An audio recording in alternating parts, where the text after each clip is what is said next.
Sabe aquele lugar que parece ter saído de um sonho, quase impossível de ser real? Hoje a gente vai desvendar os mistérios de um dos mais famosos deles, a cidadela inca de Machu Picchu, a verdadeira cidade nas nuvens.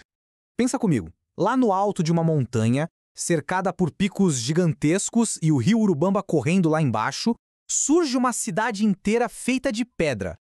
É um cenário que desafia a lógica, sabe? Um lugar que parece flutuar, que não deveria estar ali. E é alto, são 2.400 metros de altitude.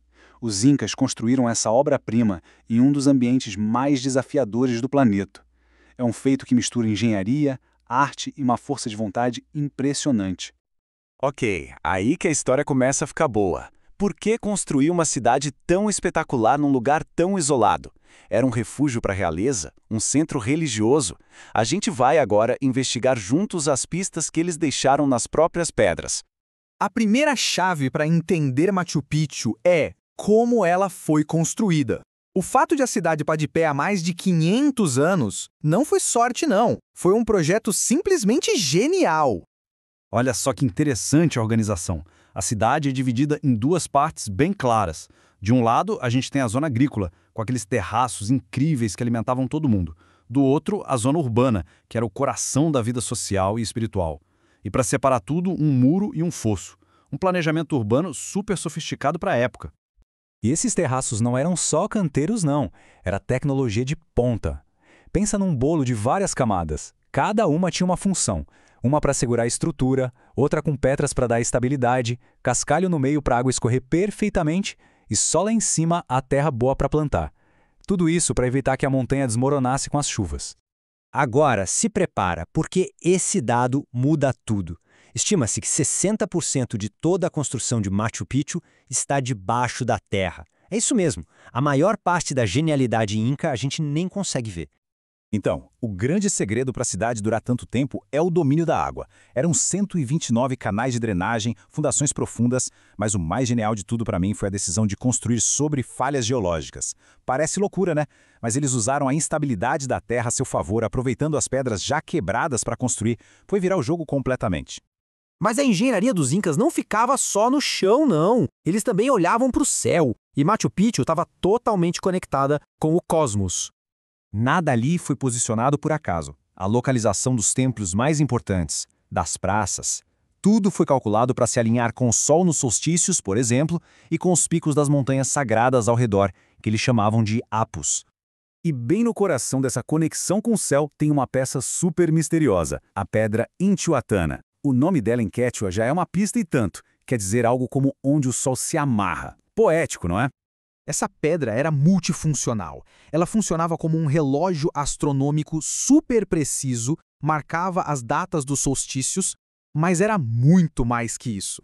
Era um ponto central para rituais, um observatório e o elo sagrado que conectava o céu, a terra e os próprios incas. Outro exemplo que é simplesmente espetacular é o Templo do Sol. Ele tem uma parede curva, linda, com uma janela única. E essa janela foi posta ali de um jeito tão perfeito que no dia exato do solstício de verão, o primeiro raio de sol da manhã entra e ilumina uma pedra cerimonial lá dentro. É a arquitetura se transformando em um ato de fé. Bom, a história que quase todo mundo conhece sobre Machu Picchu começa em 1911. Mas a verdade é um pouco mais complexa e interessante. O nome que ficou famoso foi o de Hiram Bingham. Ele era um explorador americano que liderou uma expedição e, de fato, apresentou um Machu Picchu para o mundo. O livro dele, A Cidade Perdida dos Incas, virou um sucesso e botou o lugar no mapa global. Só que a história mostra que Bingham não foi nem de longe o primeiro a chegar lá. Já tinha registros espanhóis do século XVI, um empresário alemão que explorou a área décadas antes, e olha só, em 1874, Machu Picchu já aparecia no mapa. Então, o grande papel do Bingham não foi descobrir a cidade, mas sim entender e divulgar a sua importância para o mundo todo. Essa famosa frase do Diário do Bingham ganha até um novo significado, né? O espanto dele com certeza era verdadeiro, mas o que ele encontrou não estava totalmente perdido. Estava, na verdade, só esperando para ser compreendido de verdade.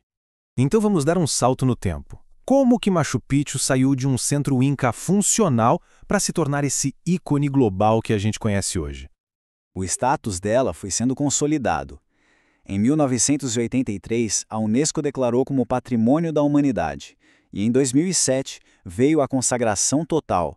Foi eleita uma das novas 7 maravilhas do mundo, numa votação com mais de 100 milhões de pessoas.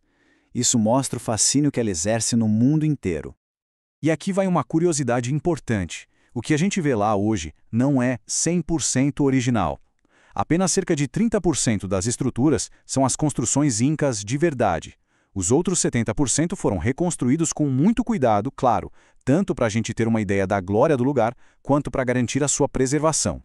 Da engenharia escondida debaixo da terra, à sua precisão para ler os céus, Machu Picchu é um lugar que nos mostra que ainda temos muito que aprender com o passado.